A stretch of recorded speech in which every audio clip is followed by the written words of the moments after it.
بچیوں کی خاطر ہی تو میں یہ دہلیز سے باہر نہ جانا چاہتی تھی، مگر سنگ دل فیصل نے میری کوئی بات نہ سنی۔ میں روتی رہی، آگے جانے میری بچیوں پر کیا گزر رہی ہوگی۔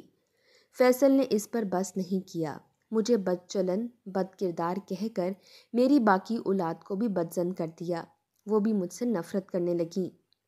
بیٹیاں بیچاری ماں کے ہوتے ہوئے بن ماں کی ہو گئیں، بعد میں بھابھیوں کے ظلم سہنے پر مجبور ہوئیں، مگر میرے بیٹوں نے انہیں مجھ سے دور رکھا، مجھ سے نہ ملنے دیا۔ جب میرا گھر نہ رہا، چھت کی خاطر آخر سرمد سے شادی کرنا پڑی، اور حالات نے وہ بات سچ کر دکھائی جو فیصل نے کہی تھی، مگر میں نے بچوں کی قربانی دے کر بڑھاپے کی پناہ حاصل کی۔